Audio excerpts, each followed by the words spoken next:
Bonjour à tous, soyez les bienvenus. Je suis heureux de vous accueillir aujourd'hui pour ce nouveau voyage virtuel à destination de Madagascar. Je voudrais tout d'abord vous remercier pour les très nombreux messages d'encouragement, de soutien, de satisfaction que nous recevons quotidiennement. Sachez que cela nous va droit au cœur et évidemment, tout cela nous est très précieux. Vous êtes 2400 à nous suivre depuis le lancement de ces voyages virtuels. Alors vraiment, soyez remerciés. Sachez que notre objectif avec ces voyages virtuels, c'est clairement de survivre à cette crise très violente pour notre activité. Alors, que diriez-vous de partir au paradis pour fêter votre anniversaire? Eh bien, c'est justement ce que s'apprête à faire Alexandre Poussin aujourd'hui. Et il vous emmène à Madagascar, au cœur de cette forêt primaire exceptionnelle qu'est le parc du Marojej. Pour ceux qui ne le connaissent pas, Alexandre est un aventurier de longue date. Il a notamment, avec son épouse Sonia, traversé l'Afrique depuis le Cap jusqu'au lac de Tibériade, et puis récidiviste. En 2014, de 2014 à 2018, il est parti avec son épouse et ses deux enfants traverser Madagascar à pied, accompagné d'une charrette et de 4 zébus. Alors, sans plus tarder, je vous propose d'embarquer et de rejoindre évidemment Alexandre au fin fond de sa vallée. Juste au préalable, sachez qu'au terme de ce voyage, nous prendrons un temps pour des questions et vous pourrez formuler vos questions via le petit module qui est en bas de votre écran et qui s'appelle QR. Et évidemment, Alexandre y répondra en direct. Voilà, sans plus tarder, j'appelle Alexandre. Est-ce que tu m'entends, Alexandre? Oui, je suis là, fidèle au Voilà, poste. c'est à toi. Merci, bonjour à tous de cette réunion réelle. Elle n'est pas virtuelle en fait, puisque beaucoup d'entre vous sont mes amis et vous venez aussi fêter mon anniversaire. Je vous remercie de vous joindre à cette belle histoire que je vais vous raconter. Je franchis le cap des 50 ans avec vous ce matin. Quand on est arrivé à Madagascar, j'en avais 44. Vous voyez, j'en parle encore. Et c'est quelque chose qui m'anime toujours pour encore de longues années, j'espère. Donc, c'est une belle tranche de vie dont je veux vous parler ce matin d'une des plus belles pages, d'un des plus beaux endroits que j'ai jamais vu sur Terre, ce parc de Marojej, que je considère comme le plus beau parc avec Sonia de Madagascar que nous ayons vu. Alors, ça ne veut pas dire qu'il n'y en a pas d'autres très beaux, hein. Il y en a 50 à Madagascar qui valent tous le coup d'être visités. Mais celui-là, évidemment, a touché notre cœur. Alors, il faut savoir d'abord où est-ce qu'il est. Il est au nord-est du pays. Alors, la carte qui est derrière moi ne peut pas beaucoup vous aider parce qu'elle est à l'envers, mais le nord-est, c'est ici. C'est juste là. Ah, il faut imaginer de l'autre côté, hein. La caméra inverse les choses. Donc, nord-est du pays, derrière une grande ville qui s'appelle Sambave, et dans une zone très prospère. Sambave, Antala, c'est la côte de la vanille, donc il y a plus d'argent, il y a moins de pauvreté, ce qui explique aussi l'état de conservation de cette vallée incroyable. C'est la vallée d'Andap, en fait, qui était une vallée agricole qui a été développée à l'époque coloniale. Et sur la droite de la vallée, en chemin, il y a cette magnifique forteresse, ce massif du Marojej, qui a été protégé très vite par un botaniste qui s'appelait Henri Humbert. En 1948, il a commencé à l'explorer et il a écrit un livre sur le sujet qui s'appelait La merveille de la nature. Et il en a fait une réserve naturelle intégrale, une RNI, une réserve naturelle intégrale, ce qui fait que jusqu'en 1998, seuls les scientifiques avaient le droit d'y aller, ce qui explique son état de conservation tout à fait exceptionnel. Depuis, c'est ouvert au public et on a eu la chance de pouvoir faire un trek comme on peut en faire un au Népal ou dans les montagnes des Andes, en Bolivie ou ailleurs, un trek de plusieurs jours. Alors, il y a plusieurs options, 3, 4 ou 5 jours. Évidemment, la formule 5 jours, c'est celle où on voit le plus de choses, où on prend plus le temps. Et tout ça s'organise très bien, soit depuis la France, soit depuis Sambave, où le syndicat d'initiative, remarquablement tenu, vous emmène là-bas d'un coup de voiture. C'est 80 km derrière Sambave, c'est pas loin du tout. Je vous propose de regarder tout de suite une petite vidéo qui va vous relocaliser et vous resituer le parc dans ce magnifique pays.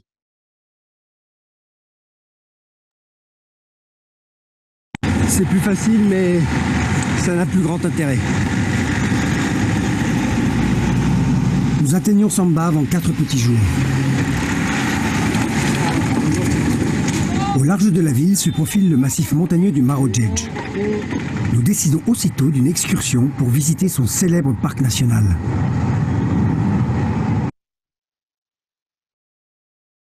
Alors vous voyez, il y a du goudron, il y a des bonnes routes à Madagascar, il n'y a pas que des chemins défoncés sur cette côte nord-est, plus prospère comme je vous le disais. Bon, pour la charrette, c'était moins drôle, mais on avait la perspective, la carotte de ce parc magnifique que l'on a découvert avec des amis, figurez-vous, qui sont venus se joindre à nous, la famille Lassara, qui habite à Nantes. Et ils sont venus avec 3 charmants bambins. On voit la petite Brune, là, et le petit Martin. Et il y avait aussi parmi nous une journaliste du Petit Futé, et puis un ami de la famille, qui est artiste peintre, Victor de Bernis, qui s'est joint à nous et qui nous a enchantés de ses dessins. Alors voilà, la famille Lassara. Tout ça pour vous dire que ça a beau être une expédition, un trek en montagne que l'on promeut souvent pour des aventuriers chevronnés, eh bien pas du tout. C'est très accessible. La preuve, la petite Brune n'avait pas 4 ans, elle avait 3 ans plus. Elle a été portée sur une partie de l'itinéraire. Et il y a 3 camps qui nous accueillent en cours de route, mais on le verra. Je ne vais pas aller plus vite que la musique, on le verra tout en cheminant. L'intérêt de ce parc, comme je le disais au début, c'est qu'il offre une nature vierge, intouchée. C'est ce que veut dire forêt primaire. Hein. Forêt primaire, ça veut dire qu'il n'a pas été touché par l'homme, déformé par l'homme. Alors, à l'approche de cette forêt primaire, on s'est rendu compte qu'il y avait une autre raison qui la protégeait, c'est qu'il y avait énormément de vanilles qui étaient plantées tout au son pourtour. Et comme vous le savez, la vanille, c'est quelque chose qui coûte très cher, et les gens qui la plantent ne veulent pas se la faire voler. Il y a beaucoup de vols de vanille à Madagascar, et dans ce coin-là, un petit peu moins du pays, parce que, comme je vous le disais, il y a moins de pauvres qui sont soumis à cette tentation. Et cette forêt qui a l'air dégradée, là, elle a été dégradée, mais elle va être sauvée paradoxalement par la vanille, puisque la vanille fait une ceinture de protection tout autour de la forêt.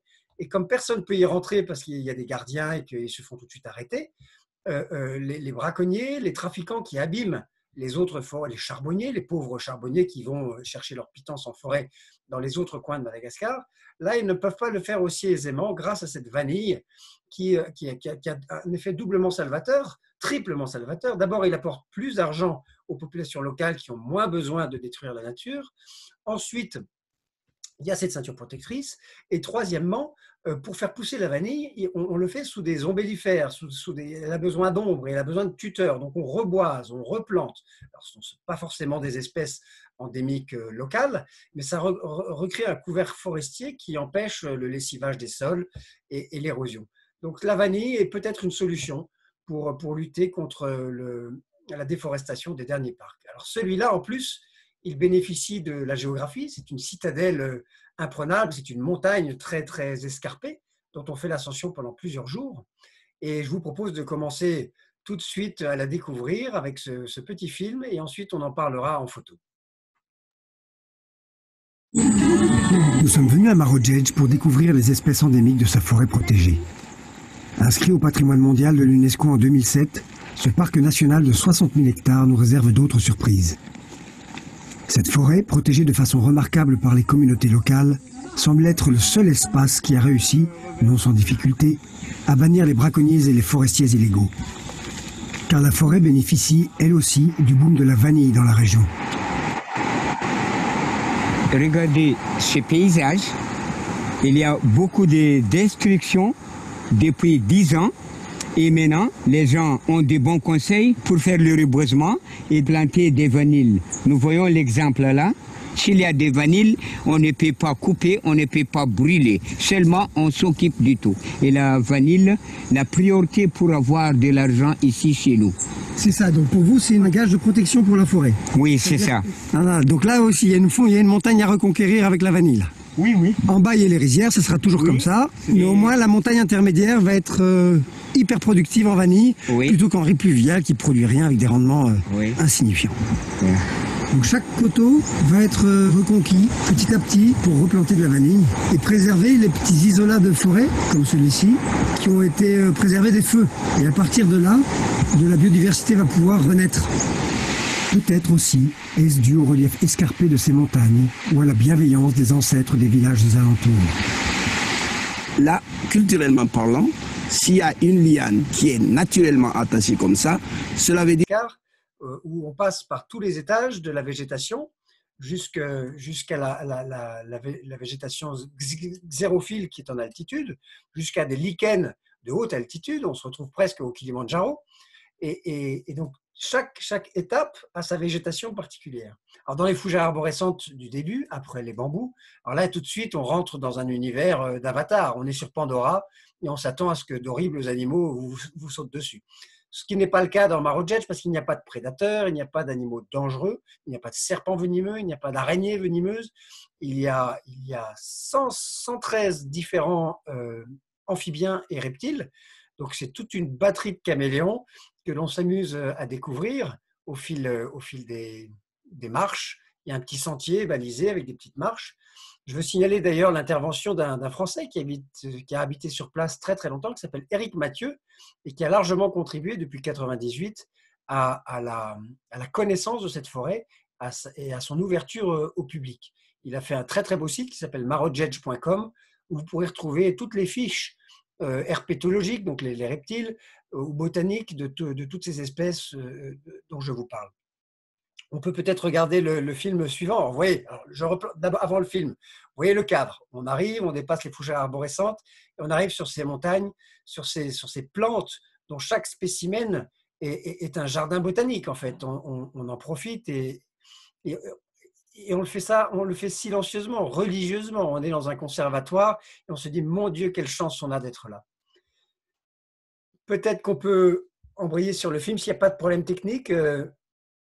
Sinon, je peux continuer comme ça. Alors, vous voyez le débouché sur les photos, le débouché sur ces montagnes que l'on découvre peu à peu. Il y a des vues extraordinaires. Et voilà la forêt bambou dont je vous parlais. Dans cette forêt, il y a des petits lémuriens bambous, des apalémures bambous. Forêt, sa flore endémique nous surprend autant que sa faune.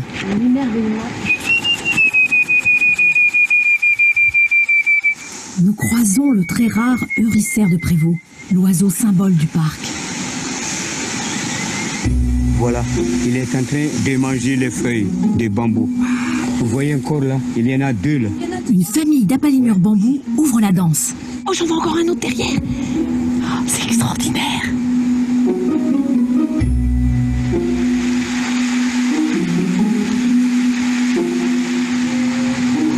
La nervure là du dos, ça ressemble vraiment à une nervure de feuille. Hein. Extraordinaire.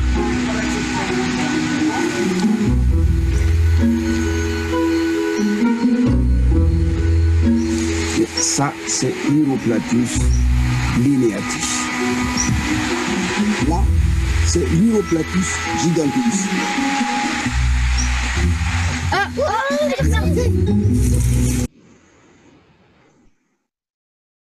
Alors, vous avez vu l'Eurysère de Prévost. Est-ce que ce n'est pas déjà une invitation poétique? Un des oiseaux les plus rares de Madagascar, avec son bec bleu et son cri si mélancolique. Un peu plus loin, on tombe sur l'Artamie de Chabert. L'Artamie de Chabert, est-ce que ça ne vous inspire pas?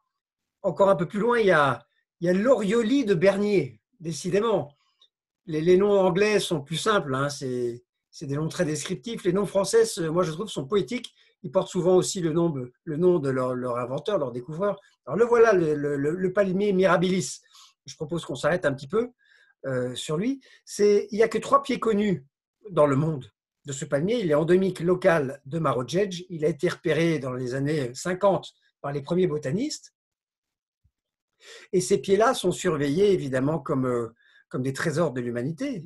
S'ils disparaissent, c'est une espèce qui disparaît, c'est un phylum, c'est une branche de l'évolution qui disparaît et de la biodiversité qui disparaît tout simplement. Et donc voir cet arbre, se le faire décrire par le guide. Notre guide s'appelait Moïse. Là encore, si ce n'est pas une invitation au respect et à la conservation. Moïse nous parle de cet arbre avec une dévotion. Il a risqué sa vie, ce Moïse, pendant les périodes troubles de Madagascar, des trafiquants de bois de rose, sachant qu'il y en avait énormément dans la forêt. ont tenté de la détruire et de s'en saisir. Et lui, avec des habitants, s'est interposé, il a risqué sa vie pour que ces bois de rose ne quittent pas la forêt. On peut toujours en voir, il y en a de très très gros. Il y a des palissandres, il y a des arbres gigantesques dont on peut faire l'escalade avec les enfants. Vous verrez, on a joué dans des lianes. Il y a des lianes qui sont nouées, qui sont fades. Quand une liane est nouée devant vous, c'est que l'endroit est sacré. Les Malgaches attribuent à l'endroit le fait que des esprits ont fait des nœuds dans le passé pour qu'on n'abîme pas et qu'on ne souille pas ces territoires. On découvre aussi ces petits caméléons incroyables. Alors, il en est tellement de magnifiques, une diversité de formes. Il y a les caméléons plus normaux. Celui-là est endémique de Marojej, le vert. Il y a les uroplates. Les uroplates, c'est cette espèce de reptiles qui ressemblent à des petits crocodiles et qui sont arboricoles. Il y en a toute une variété. Il y en a 7 différents. Il y a notamment l'uroplate giganteus qui a un mimétisme extraordinaire sur les troncs à Madagascar. On part la nuit à la lampe le chercher. Et pour les enfants, c'est mieux que chercher des œufs de Pâques, chercher des caméléons dans la forêt, chercher des uroplates. C'est quelque chose qui marque à vie. Ulysse, depuis, est passionné de reptiles. Alors, ça avait commencé avec les dinosaures, comme beaucoup d'enfants, mais maintenant, il a lui-même dans sa chambre un magnifique Phelsuma madagascarensis grandis, qui est un lézard vert de Madagascar, qui ne vient pas de Madagascar, il vient d'un élevage hautement protégé. Il a sa carte d'identité CITES, cet élevage en Allemagne. Et parce qu'on n'a pas le droit de prendre ces animaux dans la nature, bien évidemment, et ils sont interdits d'exportation. Et les voir dans leur nature, c'est encore plus beau, c'est un privilège, c'est pas facile d'aller là-bas. Ça, c'est une bête qui vivait au temps des dinosaures. Vous savez, les trilobites, à l'époque des trilobites, voilà, c'est une variété actuelle, vivante, de trilobites qui vit toujours à Madagascar. Alors, elle se déploie, hein, cette petite sphère verte, et pour se protéger, tac, elle se referme. Une sorte de scolopendre, dont il y a aussi une variété très dangereuse qui pique. En fait, c'est la seule chose qui pique à Madagascar, c'est le grand scolopendre, comme il y en a à l'île de la Réunion ou ailleurs dans les Antilles. Le voilà, l'oiseau emblème du pays, le loricère de Prévost avec son magnifique bec bleu et son chant. On a beaucoup de chance de le voir, mais si on reste 5 jours, les chances augmentent. Alors, je voudrais aussi maintenant vous montrer le petit film qui j'espère, va fonctionner, de notre découverte de l'ange blanc de Marojej, qui est vraiment le clou du spectacle, la star de cette montagne. Je ne vous en dis pas plus. Au petit matin du 2e jour, nous partons discrètement à la recherche du joyau de la forêt.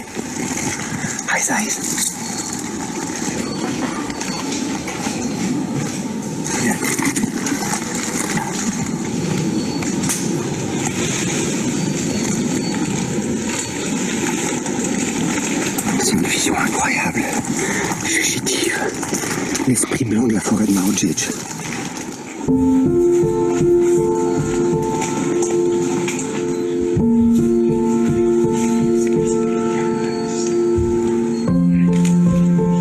Comme s'ils nous avaient guidés jusqu'à eux, une famille entière de propithèques soyeux s'offre à nos regards.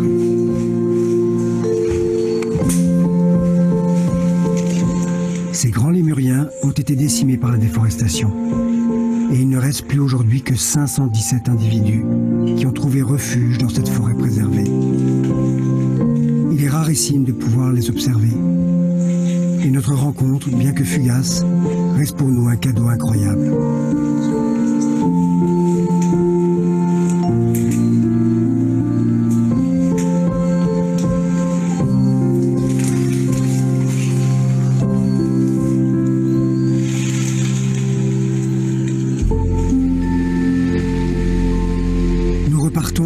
De cette sublime nature.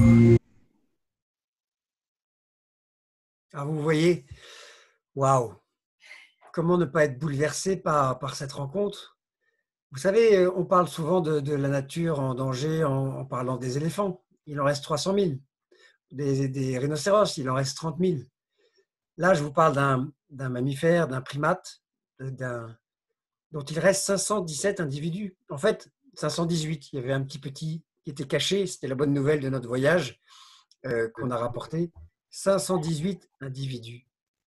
C'est un des 5 primates les plus en danger de la planète. Il ne survit que dans cette forêt. Il n'y en a nulle part ailleurs. D'où l'importance de sa conservation. Si la forêt est protégée, et si elle continue de l'être grâce à la visite des touristes, eh bien l'espèce survivra, il n'y a aucun danger. Les braconniers n'auront pas accès. Si on abandonne la forêt, et si on ne va pas la voir, évidemment, là, évidemment, ils auront plus de latitude pour intervenir. C'est pour ça qu'on se sent, quand on le voit, quand on croise le regard de ce petit primate, on se sent aussi responsable et touché au cœur pour sa conservation. Et on est content d'être venu, en fait, parce que le fait de venir entretient la vie des porteurs, des guides.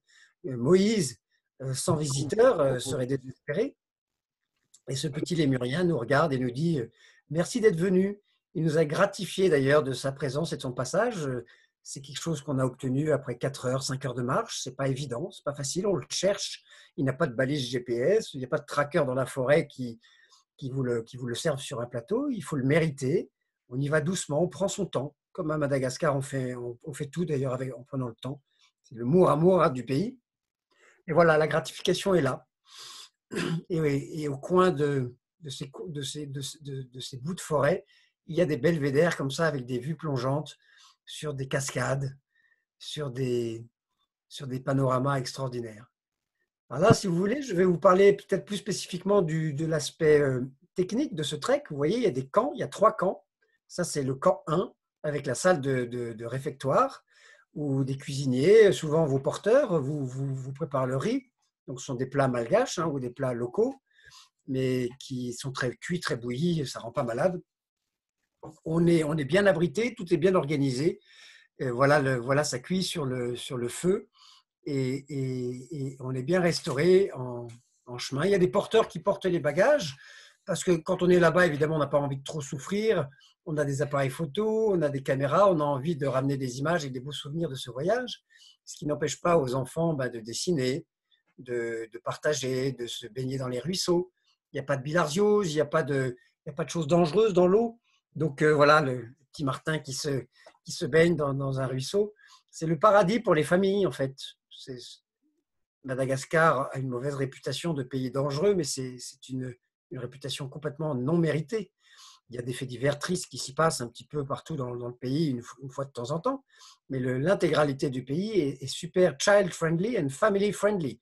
C'est vraiment fait pour la visite de touristes, en fait.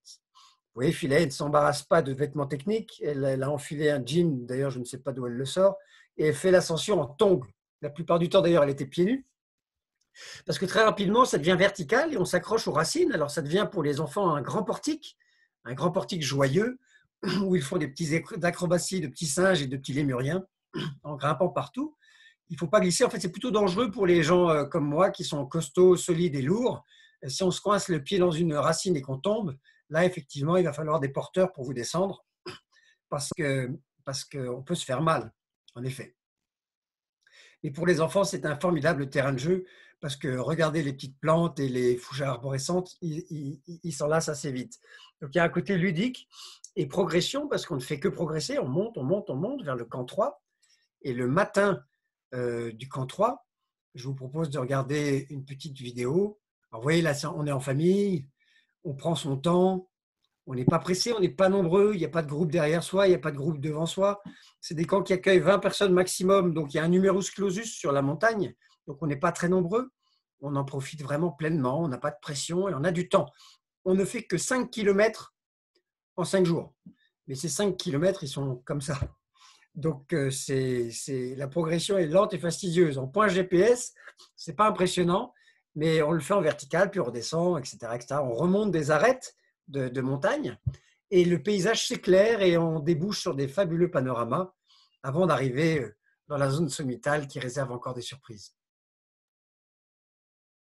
Mais au-delà des trésors que sa forêt nous offre, Marojejy est un des points culminants de l'île. Un unique sentier aménagé pour les 1000 visiteurs annuels y conduit jusqu'au sommet.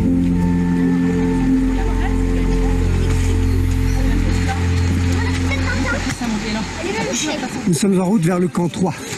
En remontant cette arête exceptionnelle dans les racines de cette forêt primaire où là, rien n'a jamais été détruit. Pour atteindre le sommet qui culmine à 2132 mètres, la forêt abrite un itinéraire de randonnée de haute volée dans les racines, les fougères arborescentes et les essences endémiques. De quoi satisfaire les plus chevronnés des montagnards. Non, ça va. Il y a des choses trappent partout. Fais attention, on met les pieds. L'ascension devient de plus en plus ardue. Heureusement, des belvédères réguliers sont là pour nous encourager. Oh Ulysse, tu as vu la récompense de tous ces efforts? Ce que c'est?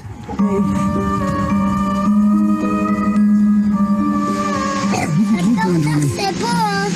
C'est magnifique.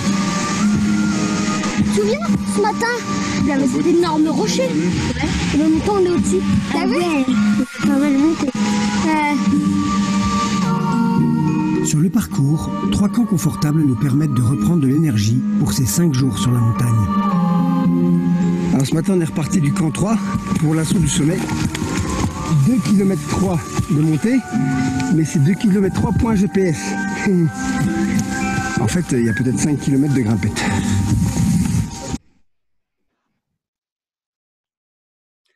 Voilà, vous voyez, on passe de bons moments en famille avec parfois des inquiétudes. On dit aux enfants d'être prudents parce qu'il y a des endroits un peu exposés, il y a des précipices, il y a des racines. Alors eux sont ravis, hein. C'est quand on a la responsabilité qu'on a un peu peur. Mais tout se passe bien. On fait attention, on est prudent, on ne prend pas le temps. Et l'étape d'après, c'est l'étagement des forêts supérieures d'altitude, froides. Vous voyez ces panoramas que l'on découvre. Alors là, on voit l'immensité du cadre. On se rend compte de ces 55 000 hectares. Donc vous voyez, quand on dit 518 lémuriens, en fait, on espère qu'il y en a beaucoup plus. Et on ne le sait pas. Ils sont cachés là dans les recoins de montagne, puisque très peu de gens y vont. Il y a très peu de sentiers. C'est très compliqué d'aller se promener là-bas. Ça n'est pas ouvert puisque ça n'a jamais été ouvert. C'est vraiment un monde perdu. On est dans Conan Doyle. Alors l'imaginaire vient par-dessus. Il y a des barbiches espagnoles au sommet, sur des éricacées. Les éricacées sont des bruyères. On est là dans des mousses qui font parfois 1 mètre d'épaisseur. On a des scrupules d'ailleurs à marcher dedans. On reste vraiment dans le sentier parce qu'on ne veut laisser aucune trace. On veut juste contempler, être soi-même léger et ne pas avoir d'impact. On voit ce paysage et on est au 7e ciel. Alors pour bénéficier d'un ciel aussi bleu, ce n'est pas forcément évident à Marojej. Alors là, évidemment, ces montagnes, vous imaginez le nom qu'elles peuvent avoir. Je vous laisse 3 secondes pour imaginer. Les montagnes du Dragon. Voilà, comme on se croirait dans un décor. D'ailleurs, on croirait qu'elle a été dupliquée artificiellement sur Photoshop, cette photo. Non, c'est vraiment le panorama qu'on découvre et on imagine aisément un dragon de Game of Thrones surgissant entre les 2 pics là pour venir voir ses visiteurs d'un regard inquisiteur. Mais non, le sommet, nous n'y sommes pas allés ce jour-là parce qu'on voulait se réserver une marge de sécurité pour redescendre. Il était sans doute pas très loin. Si les enfants n'avaient pas été là, on aurait peut-être y avoir accès. Mais la vue était... On s'était levé à 3 heures du matin quand même, hein, mais la vue était suffisamment époustouflante. Là, on voit la vue vers l'est, on voit la mer très au loin et on voit Sambave. Là, on ne le voit pas très bien, mais on devine Sambave dans les brumes. Donc, vous voyez, on a mer et montagne et il y a très peu de nuages parce qu'il y a 2 époques pour voir Marojej. Il y a d'avril à mai, donc actuellement, en ce moment, et septembre et décembre. Alors, nous, on n'y était pas à cette époque-là. On a eu de la chance. Il n'y a pas eu de pluie. Mais pour privilégier ce temps-là, nous, on était au mois de juillet. Hein, mais on a eu de la chance. Au mois de juillet, il y a quand même parfois des pluies. Donc, en intersaison, Pâques ou Toussaint, c'est le moment idéal pour voir le mieux cette forêt. D'autant plus qu'on peut voir beaucoup d'autres choses autour de Sambave et le nord, Diego, si on est passé par là. Voilà pour ce tour d'horizon de cette montagne exceptionnelle.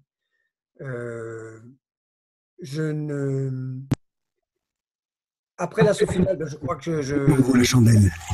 Arrivé au point le plus haut que la météo nous permet d'atteindre, la forêt nous offre un paysage que nous ne croyons plus possible de pouvoir admirer.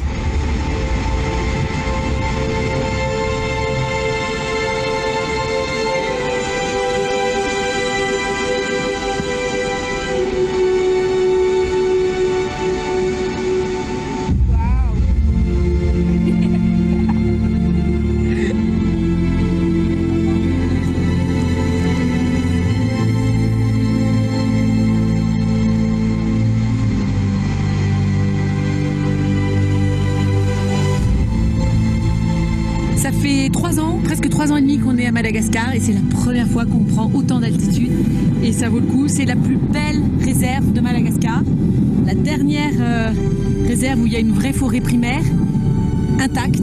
C'est un enchantement. Oui. Vous avez un devoir, vous prenez un avion, vous arrivez à Tana, un deuxième avion, vous arrivez à Sambave, et 1 heure plus tard, de voiture, vous êtes au pied du parc de Marojej. C'est pas compliqué, c'est moins compliqué que d'aller au Népal, c'est moins long que d'aller à Bali, c'est moins cher que d'aller en Afrique du Sud, et ça permet d'entretenir vivante cette dernière forêt malgache totalement intacte, qui est une citadelle imprenable, et qui est là pour longtemps. Venez.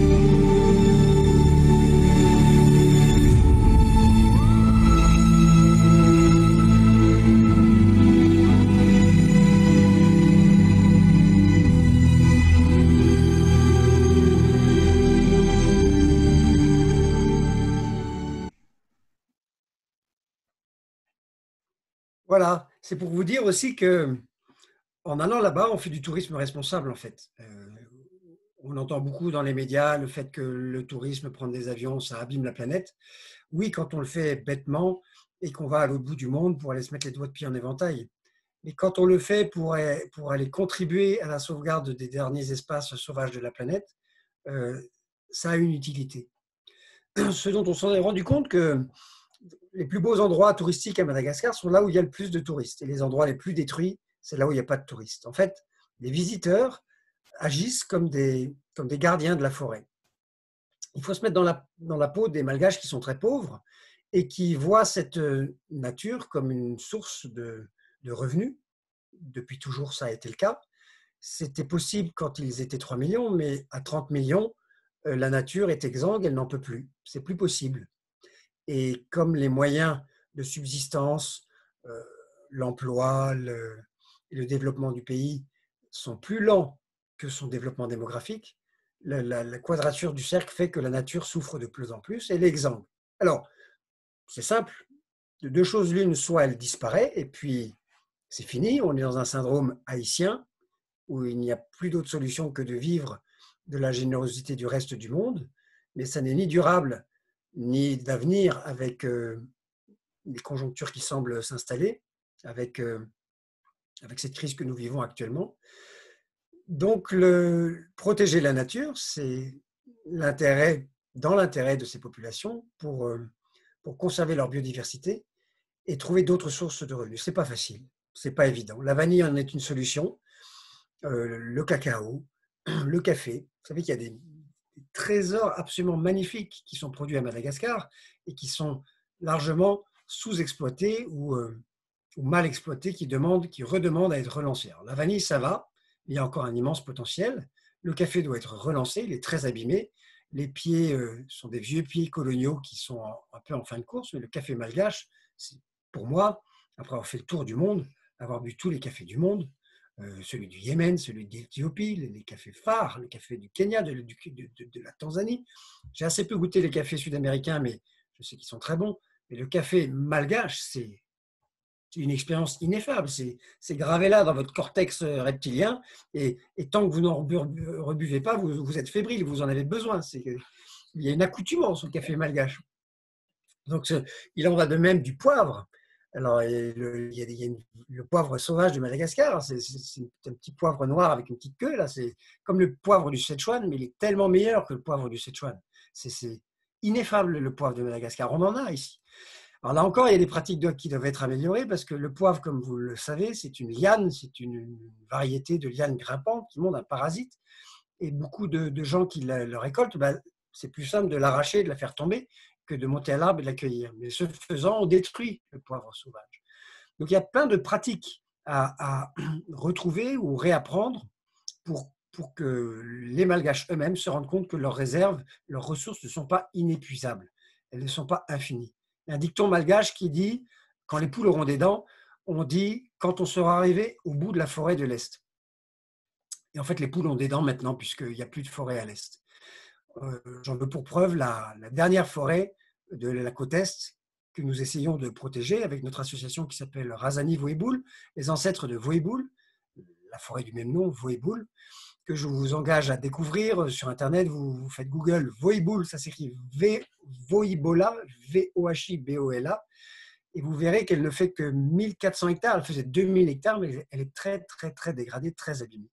Et ce que nous essayons de faire en ce moment, c'est de le faire au bénéfice des populations, de leur faire comprendre que cette forêt est plus viable et plus rentable pour eux vivante grâce au tourisme qu'elle peut intéresser. Quand elle sera détruite, plus personne ne viendra dans ce coin-là. Et quand elle aura été vendue, les sacs de charbon ou les bouts de bois de palissandre auront profité aux riches mais pas aux pauvres. Et il n'y en aura plus après pour ces familles pauvres et leurs familles et leurs descendants. Donc un arbre vivant avait beaucoup plus de valeur qu'un arbre mort. Et on essaie de rendre cette forêt productive en créant une activité. Alors notre idée, c'est d'y mettre des ruches. On a une société amie qui s'appelle la Compagnie du Miel, qui essaie de développer le miel selon des standards européens en respectant un certain nombre de chartes de qualité nécessaires à l'exportation, former des apiculteurs. On espère que cette armée de 80 apiculteurs que l'on va former autour de Voéboul dans 4 villages autour de cette forêt, va nous aider à la protéger des appétits extérieurs de charbonniers qui viennent la piller au détriment des populations locales, dont c'est la forêt sacrée. Si elle existe toujours, cette forêt, c'est qu'elle est fade, elle est sacrée, elle est taboue, on n'a pas le droit d'y aller et de la détruire. Mais les gens de l'extérieur qui viennent des autres villes, le fade, ils ne le respectent pas forcément. Ils s'en moquent, ils ont besoin de manger, de faire leur métier. Donc vous voyez, c'est un petit peu ça la quadrature du cercle à Madagascar. On essaie de sauver les choses pour eux, pour nous aussi, pour en profiter et pour cette biodiversité, pour qu'elle soit conservée à l'échelle de la planète. Alors ça s'est fait avec succès, comme je vous l'ai dit tout à l'heure, à Marojej, grâce à l'histoire, le fait que ça soit une réserve naturelle intégrale, réserve scientifique, grâce à la vanille, grâce à la prospérité locale de cette région, de Samba, Vantala, où il y a beaucoup plus de richesses et moins de pauvres, pas de bidonvilles et pas de surpopulation, pas de démographie galopante. Ailleurs, dans Madagascar, ce n'est pas le cas. La forêt est vraiment victime d'une pression démographique. Les gens ont besoin de bois ou de charbon pour cuire leur riz ou leur wanzoburi. Wanzoburi, c'est les haricots malgaches qui sont délicieux, là encore. Et leur offrir des solutions alternatives, c'est compliqué. Faire pousser des quinines, des eucalyptus, on le fait, mais ils arrivent rarement à maturité. Eux aussi sont coupés prématurément, ils sont volés la nuit. Enfin, c'est très, très difficile de changer. Alors, quant à l'électricité, l'électrification et les autres solutions pour cuire la nourriture, c'est encore plus compliqué. Une solution pourrait être aussi alternative de se pencher sur ce qu'a fait l'Inde en répandant les petits réchauds, les réchauds à paraffine, vous savez, avec des hydrocarbures. Mais là encore, il faut développer un réseau de distribution de ces hydrocarbures, de cette paraffine, et que ça rentre dans les us et coutumes des populations. Ce n'est pas facile. Si vous voulez d'ailleurs, on peut en discuter. Il reste 10-15 minutes, je crois, un quart d'heure d'échange. Et donc, je suis à vous pour répondre à vos questions. Merci Alexandre pour ce voyage passionnant. Alors effectivement, il nous reste une quinzaine de minutes. Si vous souhaitez interpeller Alexandre sur la forêt ou sur ses engagements solidaires, vous pouvez utiliser le petit module Q&R qui est en bas de votre écran. En attendant que les premières questions arrivent, moi j'ai une première question pour toi Alexandre. Est-ce que tu peux nous parler de l'atmosphère dans cette forêt? Alors c'est très beau quand on voit les images comme ça, mais on se dit, est-ce que c'est pas trop humide? Est-ce que c'est pas bourré de petites bestioles sournoises, de plein de petits moustiques? Alors, quelle est la réalité? Je pense notamment pour les enfants ou même la nuit. Voilà, comment ça se passe? Alors, la nuit, on est sous moustiquaire dans ces abris, on n'est pas piqué. Pendant le jour, et on se couvre de lotion anti-moustique et les moustiques Il n'y a pas de marécage. Les marais sont en bas, dans les rizières. Il n'y a pas dès qu'on rentre dans la forêt, en fait, elle n'est pas infestée de moustiques, curieusement. Il y en a bien quelques-uns, mais il y a très peu de chances qu'ils soient impaludés parce qu'il n'y a pas de population dans cette forêt. Donc les moustiques locaux ne font pas 25 km entre la région habitée et cette forêt. Donc si on se fait piquer, ce n'est pas grave. On ne risque pas d'attraper le palu, d'autant plus que les visiteurs qui viennent là auront pris leurs précautions, soit en prenant de la malaronne, soit en prenant notre recette miracle de tisane d'artémisia en infusion, qui est une prophylaxie que nous avons utilisée pendant 4 ans à Madagascar, en zone impaludée. Bon, on n'était pas pendant 4 ans en zone impaludée, mais on est bien resté 2 ans en zone infestée de moustiques avec nos 2 enfants, tous les 4, et on n'a jamais eu la moindre fièvre paludéenne. On a eu une fois de la fièvre, c'était Ulysse, et c'était une angine. Donc, ce n'était pas un accès palustre. Donc, nous sommes la preuve vivante que l'artémisia peut fonctionner. Donc, il n'y a pas d'inquiétude à avoir. Cette forêt est bénigne. Il n'y a pas de choses dangereuses. Il y a des sangsues. Il y a des sangsues. À la saison des pluies, effectivement, marcher en tongs n'est pas indiqué et il faut surveiller ses mains de temps en temps parce que parfois, il peut vous pousser un 6e doigt. Il y a Sonia qui s'est joint à moi, d'ailleurs. Elle peut, pour la joie de nos participants, elle peut aussi répondre aux questions. Ma pauvre, tu es un petit peu bas sur le. Moi, je vais incliner le truc comme ça. Voilà. Alors justement, Alexandre, tu parlais de l'artémisia. On pourrait peut-être souligner ou rappeler que le président malgache a décidé que cette plante allait être distribuée à toute la population, si je ne me trompe pas. Oui, alors c'est arrivé très vite. Hein. Il l'a fait pour lutter contre le Covid, sur une suspicion assez forte que ça aurait peut-être potentiellement un effet, puisque ça avait eu de l'effet relatif sur le Covid-1, le SRAS de 2002-2003. Donc lui, il a été plus vite que la musique, ça a été un pari. Il a dit, il s'est basé peut-être, enfin je ne suis pas à sa place, mais j'interprète comme ça son action. Il a vu le premier article de la médecine qu'on apprend en première année, primum non nocere, ce qui ne fait pas de mal ne peut faire que du bien. Et comme l'artémisia ne fait pas de mal mais que du bien, il a pris ce pari que ça serait utile contre le Covid. Il a surtout beaucoup de chance de ne pas avoir beaucoup de malades. Il y avait 150 en gros malades, donc personne n'est mort. Aujourd'hui, il n'en reste plus que 80 en observation et qui vont, selon toute probabilité, s'en sortir. Donc, cette potion magique, comme certains médias l'ont désigné en s'en moquant, va surtout être utile pour lutter contre d'autres fléaux à Madagascar, que sont le paludisme, qui tue beaucoup plus que le Covid, qui n'a tué personne, comme je vous le dis, et la bilharziose, qui est une affection qui touche la moitié de la population.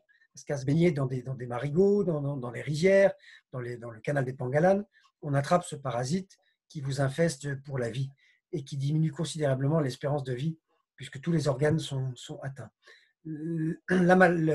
L'artémisia a un rôle extraordinairement prophylactique contre la bilharziose. Alors, si vous êtes complètement dévasté de bilharziose, ce n'est pas quelques tisanes qui vous soigneront, mais si les enfants en prennent depuis leur plus jeune âge, la bilharziose ne les affectera pas.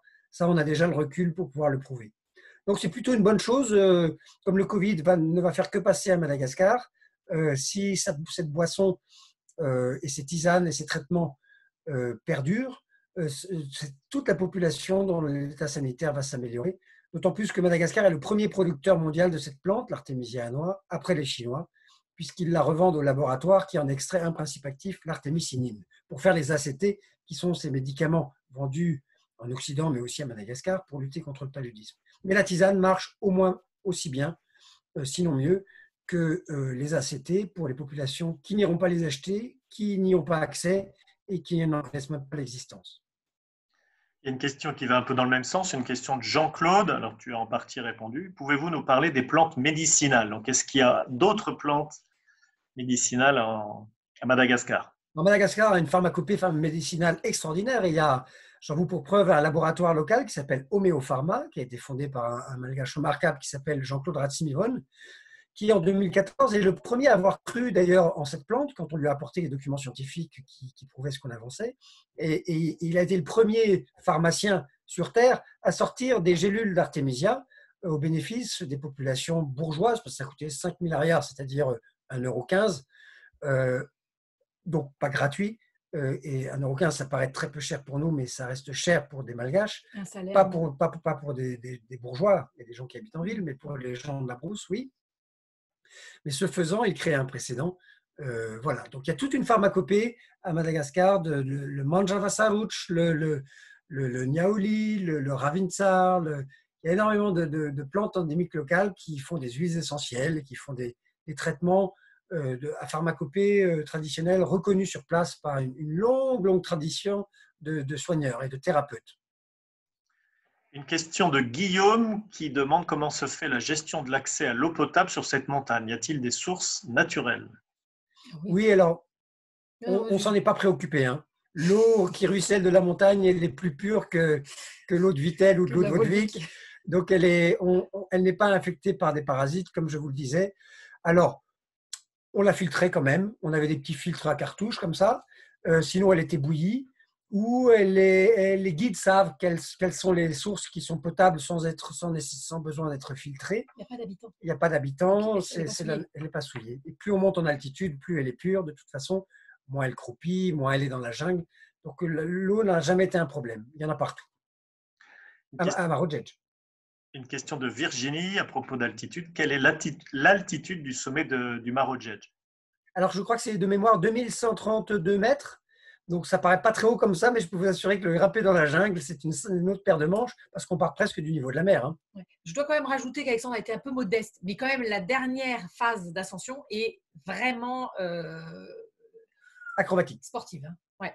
C'est carrément de l'escalade. Hein. Et on monte le long des lianes. Je ne sais pas si Alexandre nous a parlé de ça, mais on était obligé de se mettre des chaussettes sur les mains parce qu'on n'avait pas de gants, mais il fallait des gants parce qu'il y a là-haut une espèce de bambou qui a des poils ultra piquants. Urticants et puis comme des petites… Il ne faut pas les attraper à pleine main.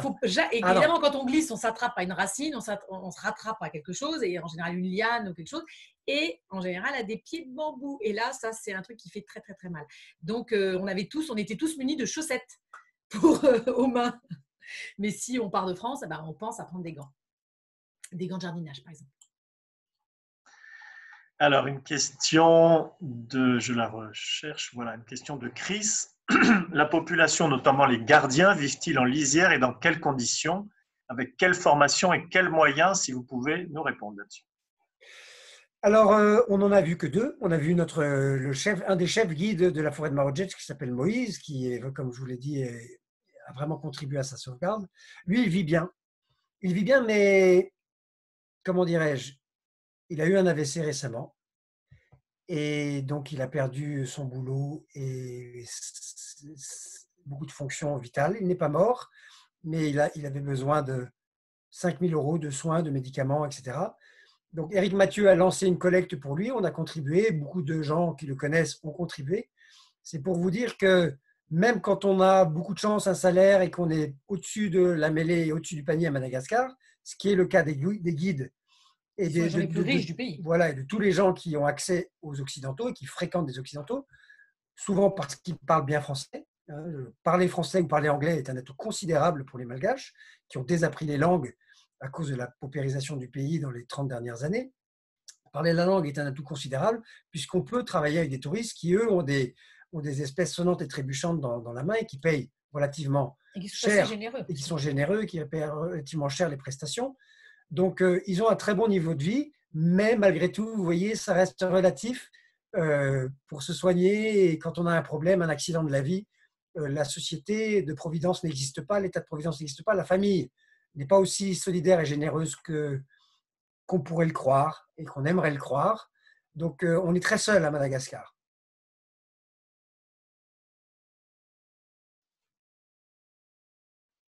On t'entend plus, Thierry? Oui, j'ai oublié de rebrancher mon micro. Une question de Benoît, pardon. Y a-t-il d'autres lémuriens visibles dans le parc que le soyeux et le bambou? Oui, il y a 11 espèces de lémuriens. Alors, je ne vais pas vous les détailler en revue parce qu'on ne les a pas vus. Il y en a d'autres, mais on ne les a pas vus. On n'a vu que celui qu'on voulait, enfin les deux. Le premier qu'on est sûr de voir dans les bambous, puisque c'est là qu'il habite. Il y en a 11 autres. Il faut voir la liste sur le site marojej.com. Il y a une fiche détaillée de tous les animaux qui y sont. Donc, De vous à moi, je peux vous dire qu'il y a le Fulvus rufus, mais il n'y aura pas d'autres propithèques notables. Il y aura peut-être des varis, le vari variegata noir et blanc, puisqu'on on en a entendu des cris, mais on ne les a pas vus. Ils étaient de l'autre côté d'un versant, et vous avez vu que, en fait, ils sont infranchissables puisqu'il n'y a pas d'autre chemin. Voilà, donc il y a la possibilité d'en voir d'autres. Une question de Robert et Marie-Lo. Si on écoute Sonia, il faut donc être en très bonne forme physique pour faire l'ascension du parc. Point d'interrogation, point d'exclamation. De 7 à 77 ans, en très bonne forme physique, oui.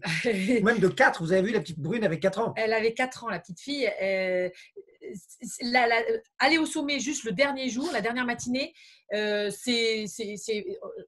donne, on force un peu, quoi. Hein, on donne. Mais ça ne dure pas très longtemps.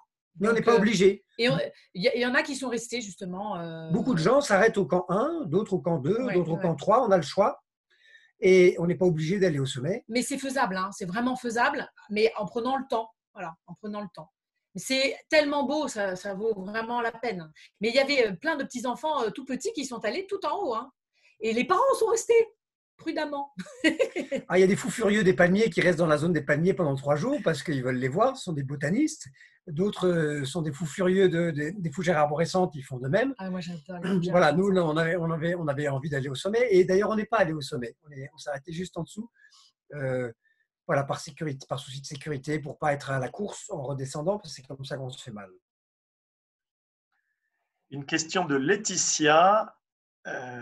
Comment rechargez-vous vos caméras? Question très pragmatique.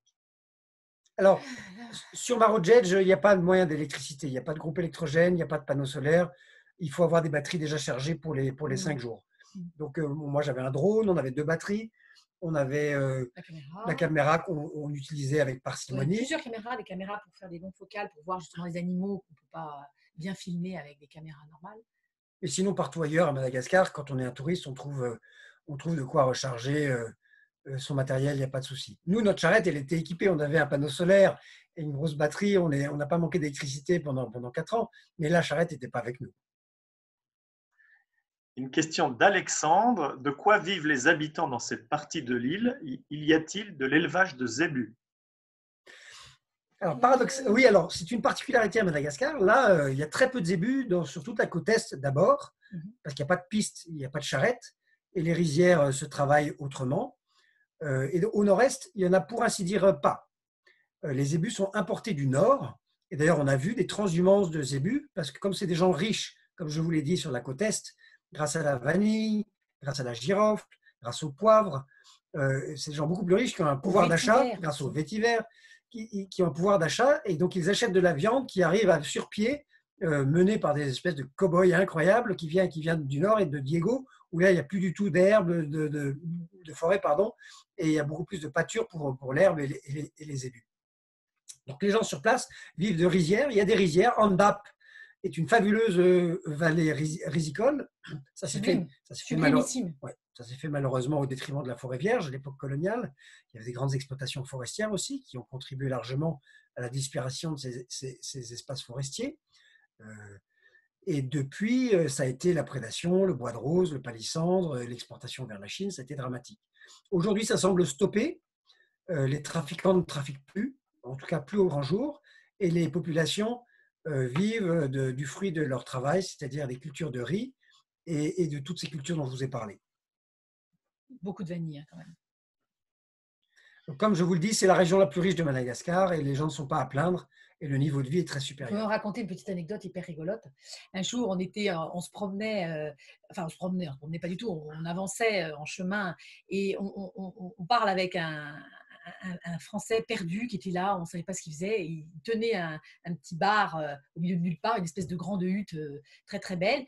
Et il nous dit, oui, je parle avec plein de gens qui se sont mis à cultiver de la vanille. Et évidemment, avec tout cet argent, ils ne savent pas quoi faire. Parce qu'ils n'ont jamais eu d'argent, ils ne savent pas ce que c'est. Et là, ils se retrouvent avec des sommes énormes d'argent. Et alors, qu'est-ce qu'ils font? Ils boivent de la bière. Donc, ils achètent de la bière, ils achètent des enceintes de musique pour écouter de la musique très fort. Bon, mais c'est tout ce qu'ils peuvent faire avec cet argent. Hein. Il n'y a pas de moyen de le dépenser, en fait. Et il y a un jour, il y en avait un qui avait bu, et qui avait attaché derrière sa moto une grande corde et des sacs d'argent, dans lequel de l'argent liquide, de l'argent, des billets de monnaie de banque, et qui traînaient comme ça en chantant et en criant. Et dans ce qu'il disait, il disait « Toute ma vie, j'ai couru après toi, argent, argent, et maintenant, c'est toi qui cours après moi. » Pour vous dire que les gens, ils en ont de l'argent. Hein. C'est assez étonnant. Mais ça ne les rend pas plus riches pour autant, en fait. Parce que ce n'est pas pour autant qu'ils ont plus de choses, ce n'est pas pour autant qu'ils sont plus éduqués, qu'ils lisent plus de livres. L'argent, il va dans la télévision, le câble, et boire de la bière. Voilà. Ils conservent quand même leur humour et leur culture avec cette grande finesse. Les Malgaches c'est une culture, sont des gens incroyables. Alors, on ne généralise pas, mais ce n'est pas un raccourci. Mais ce sont des grands poètes et grands contemplatifs où l'oralité est très, très importante. C'est une langue merveilleuse avec énormément de dictons, énormément de proverbes, énormément de la sagesse des nations. Et ça, on le vit au quotidien. Cet exemple que Sonia m'a raconté, on le découvre très souvent. Il y a cette espèce de perspicacité, cette sagesse non matérielle et non matérialiste. On voit dans le cul-de-sac, dans quel cul-de-sac elle nous a menés, nous. Donc on prend des leçons tous les jours de la part de clochards célestes, de pauvres gens édentés qui ont l'air très pauvres à nos yeux comptables, mais qui finalement sont très riches d'autres choses, de spiritualité, de philosophie et de détachement des choses matérielles. Une question d'Isor. Est-ce que vous aviez des moments de découragement? En tout cas, pas en allant à Marojej, parce que Marojej, c'était l'enchantement. On était dans un état de frénésie, de bonheur, on était heureux. C'est un des moments où on a été le plus heureux dans notre voyage. On a adoré cette forêt, cette montagne. Mais des moments de découragement, en fait, Alexandre était toujours dans l'action et donc on avait en permanence des obstacles, mais tout le temps. Comme dans un jeu vidéo, j'ai jamais joué aux jeux vidéo de ma vie, mais j'ai cru comprendre qu'il y avait des tableaux et qu'on devait les passer. Il faut éviter game over, quoi. Et nous, on passait notre temps à avoir des tableaux et on bloquait. Et effectivement, Alexandre, qui était dans l'imagination, dans le combat, dans la recherche d'une issue de sortie, lui, il était jamais, je t'ai jamais vu un seul instant Madatrek Escape Game découragé de quoi que ce soit.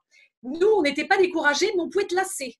C'est-à-dire que comme nous, on est des moins, parce que moi, évidemment, ça voulait dire pour moi, quand on était bloqué par un fleuve, un pont cassé ou un truc comme ça voulait dire école, dictée, coup de pied au derrière, je te cours après avec un fouet pour que tu reviennes t'asseoir. Enfin, moi, j'aurais préféré qu'on puisse avancer plus facilement, que ce soit plus fluide,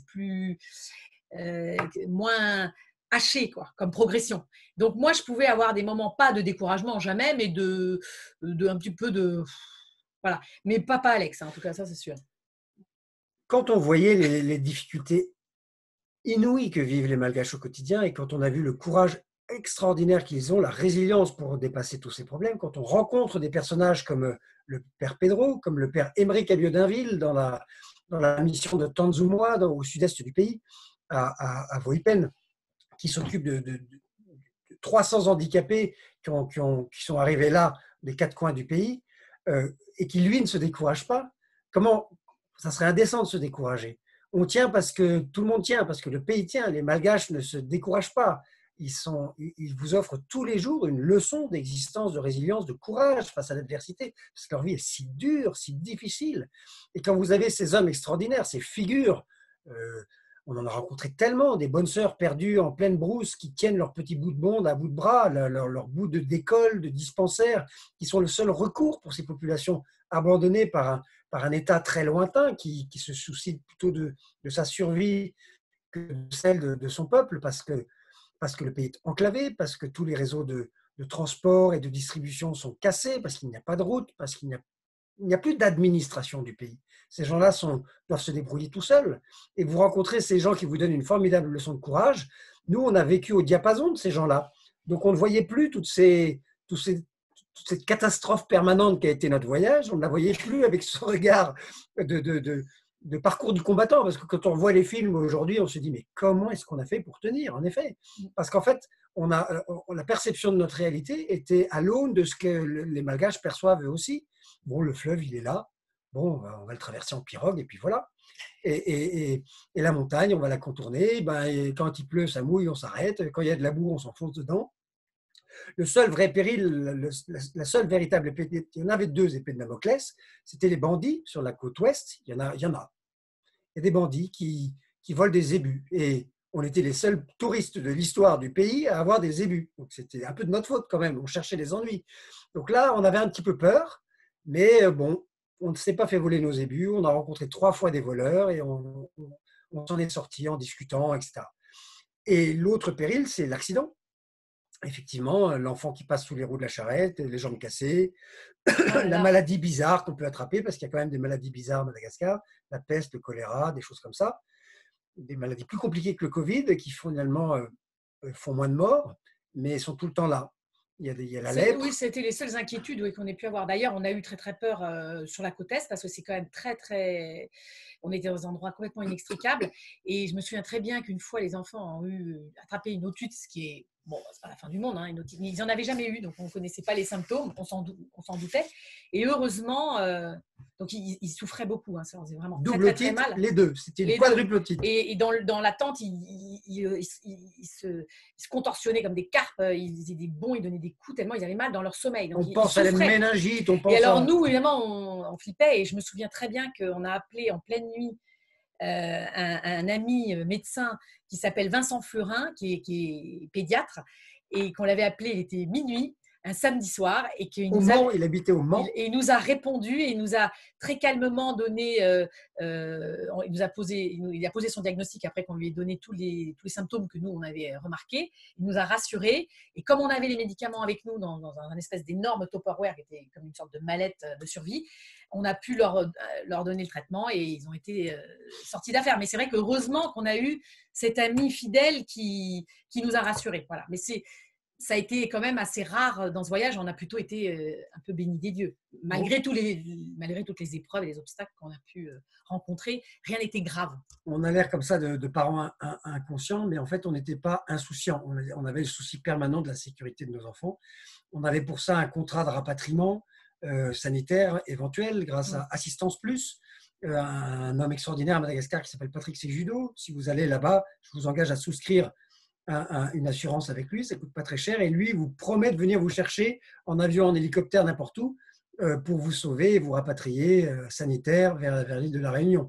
Ça m'est arrivé quand je me suis cassé la main, on a fini par l'appeler, et à Mananavarach, il est venu nous chercher en petit Cessna, et 2 jours plus tard, je me faisais opérer à la Réunion. Donc il y a moyen à Madagascar de vivre les choses sereinement et en sécurité. Voilà, là, malheureusement, on pourrait continuer à voyager longtemps comme ça, mais nous arrivons au terme. La dernière question de Jérôme Lassara. Ce jour d'anniversaire, quel serait ton plus beau cadeau pour ce parc? Pour ce parc? Eh bien, qu'il soit visité, que cette conférence est donnée à 5, 10 personnes, parmi la centaine de personnes qui est là, je crois, l'envie d'y aller un jour et de contribuer à sa conservation, et de vous impliquer dans des projets de conservation à Madagascar. Pourquoi pas notre forêt de Voéboul qui en a besoin? Pourquoi pas, en ce moment même, à l'instant où je vous parle, notre forêt est réattaquée, elle l'est de façon saisonnière et chaque année, par des charbonniers qui se sont subrepticement, à la faveur du confinement, infiltrés dans notre forêt. Alors, pas de façon aussi épouvantable que l'année dernière, où ils avaient rasé 8 hectares et tué 100 lémuriens. Là, cette année, ça s'est fait plus discrètement, mais quand même, il y a eu 2 fours. On suspecte une dizaine de charbonniers d'être rentrés.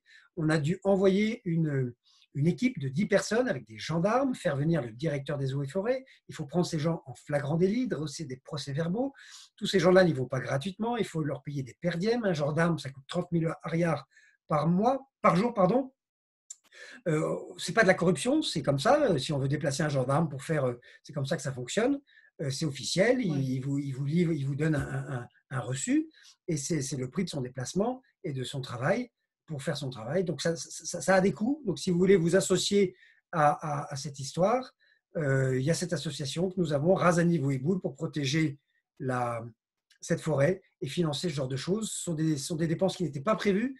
Nous ne faisons que payer le salaire des gardiens, mais quand il faut organiser des battues ou des enquêtes pour déloger les charbonniers, c'est des frais auxquels on doit faire. Voilà. Donc, si ces conférences et si cette intervention peut vous a donné envie de contribuer à préserver ces espaces naturels, on n'aura pas parlé pour rien. Un grand merci Alexandre, un grand merci Sonia. Voilà, c'est vrai que ce voyage, au-delà des magnifiques images, c'est aussi une expérience et un engagement solidaire que tu nous as partagé. Justement, il y a de cela quelques mois, nous avons eu à cœur avec Alexandre de vous proposer de partir pour de vrai, si je puis dire, à Madagascar, dans cette magnifique forêt de Marojej. Et ça répond à certaines de vos questions que je n'ai pas pris à l'antenne, mais voilà, plusieurs d'entre vous demandaient si le voyage aurait lieu. Pour l'instant, le voyage à Madagascar dans le parc du Marojej, qui est du 9 au 20 octobre, pour l'instant, il est tout à fait normalement prévu. Nous aviserons en fonction de l'évolution de cette crise. Mais nous sommes dans l'espérance, la vie va reprendre évidemment un jour. Voilà, on me demande également le prix de ce voyage. Il coûte 3 200 €. Donc, si ça vous dit de vivre, de sentir, de vous émerveiller de ce que vous avez pressenti pendant cette heure de voyage virtuel, eh bien, n'hésitez pas à vous inscrire. Vous trouverez ça sur notre site. D'ici là, d'autres voyages virtuels, en attendant le déconfinement qui approche. Dès demain, nous vous proposons un voyage virtuel avec Christian Monjou, un voyage plus culturel sur le thème de la résurrection en images. Voilà, un parcours de résurrection à travers des œuvres artistiques de peinture. Jeudi 30 avril, voyage au Cambodge, à la découverte des beautés du royaume khmer. Nous aurons aussi pendant ce voyage une surprise puisque nous aurons en direct la présidente de la sourire d'enfant. Je vois bien, c'est vachement dur. Voilà, j'entends Alexandre, je lui coupe son micro, pardonnez-nous. Je continue la présentation. Mardi 5 mai, nous partirons pour Florence, promenade culturelle avec Marie-Pascale Jacot. Le mercredi 6 mai, un voyage pèlerinage en Israël, là où, selon la prophétie, ruisselle le lait et le miel, avec le père Marie-Angèle Carré. Le jeudi 7 mai, un pèlerinage en Terre Sainte, itinéraire et présence de Marie avec le père François de Sales en direct de la Terre Sainte. Le père François de Sales habite dans les faubourgs de Jérusalem. Nous serons en direct avec lui. Le vendredi 8 mai, un voyage plus historique, plus culturel autour de cette grande épopée de notre histoire, méconnue, l'épopée des Chouans avec l'historien Rénal Sécher. Et puis jeudi 14 mai, poursuite de notre voyage à Madagascar avec un aperçu des visages et rencontres hors du commun qu'Alexandre et Sonia ont pu faire durant ces 4 ans de marche, avec notamment le père Pedro, mais des gens moins connus et tout aussi admirables. Voilà. N'hésitez pas à vous inscrire. Vous retrouverez évidemment ces voyages réels et virtuels sur notre site internet ictusvoyage.com dans l'onglet Voyages virtuels. Voilà, il ne me reste plus qu'à vous saluer, à vous souhaiter une bonne journée. Encore une fois, merci de votre confiance, merci de votre compréhension. Nous avons eu quelques turbulences au cours de ce voyage de Madagascar avec des petits problèmes techniques. Nous sommes effectivement dépendants de la bande passante et elle a fait quelques siennes au milieu de ce voyage. Pardonnez-nous de ce petit problème. Voilà, merci de votre soutien, de vos encouragements et à très bientôt. Au revoir.